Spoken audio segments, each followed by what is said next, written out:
So Brian, welcome to Arrow Presents. Good to have you here. Thank you very much. Thank you for coming in. I can tell you've got an American accent, but I know you are just do. down the road Despite being from here us. for 30 years, I still have a American accent. So Brian, you're here from Hypersay. Can you tell us a bit more about who you are and who Sure. Hypersay are as a company? So Hypersay is a startup based here in London, and we are concentrating on turning PowerPoint presentations into interactive dialogues. Now I say PowerPoint presentations, but we have to include Google Slides because obviously a lot of people are migrating to that. So we currently support both Google Slides and PowerPoint presentations.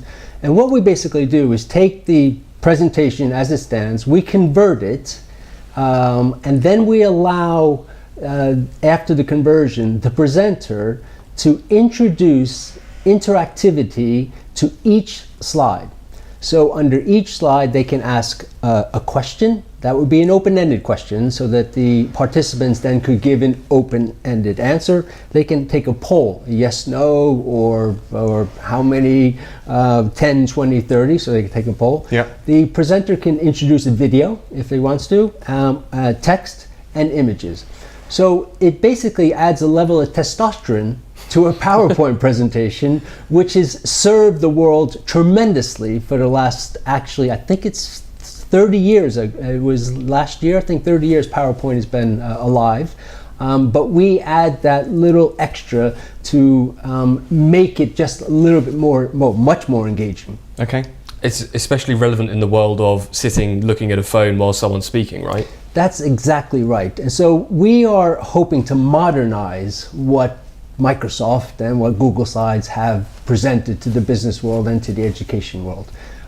This laptop, our mobile phones, they're actually become a little bit barriers to communication as opposed to aids.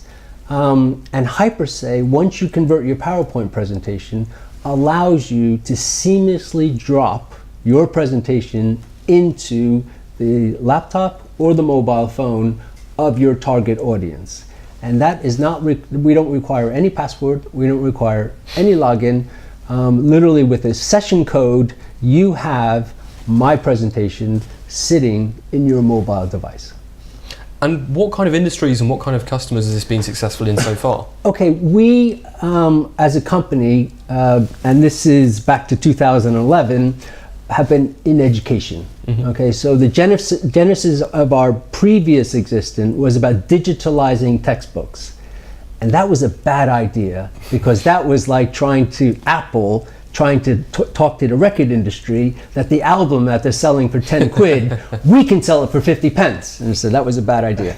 So what we did is we took the software and the engagement tools we had about taking a textbook, turning it into a digital format, bringing the classroom alive, and we said, hey, let's apply that to PowerPoint because PowerPoint also suffers from the same thing about boredom. So we took that and now we've applied it to PowerPoint.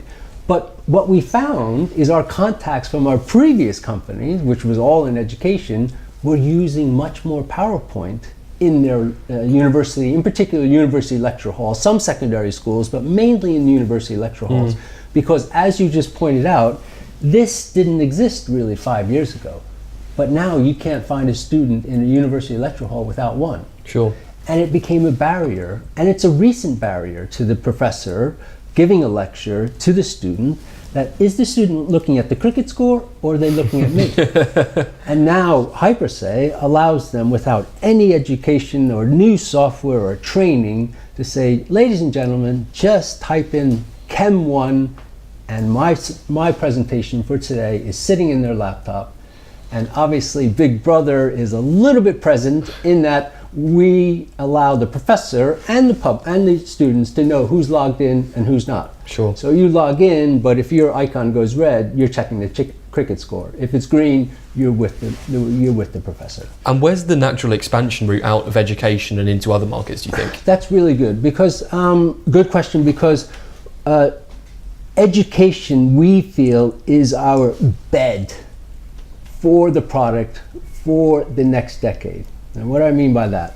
Well, we think that students that experience Hypersay over the next 3 or 4 years in an education environment, when they get to Alcatel, when they get to Pfizer, when they get to Peugeot, they're going to say, oh, we're making a presentation to this client. Why aren't we using Hypersay? Yep. And so we are now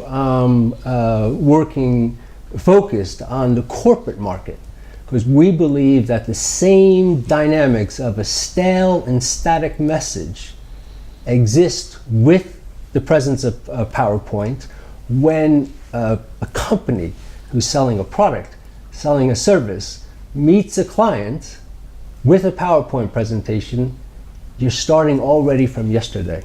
But if you convert that PowerPoint presentation into a Hypersay format, we believe that the salesperson, well, let's say it a little bit differently. What we believe is that the customer has an equal footing to the presentation because they have a voice. Sure. They can ask questions. There's a question wall to ask questions about my product. There's feedback forms about my product. I can ask you a question. Do you like white shirts or pink shirts? And now I know that my follow-up to you is to sell pink shirts because you've answered the question inside my dynamic PowerPoint presentation, not the paper one that I left on your desk. It's a two-way dialogue. Very much so. Brian, so just thank you for coming in. Thank you for talking to us today. It's been really interesting to see how we're turning a passive PowerPoint or Google Slides presentation into an interactive two-way engagement, and we look forward to hearing more. Thank you very much. Thank you. Thanks.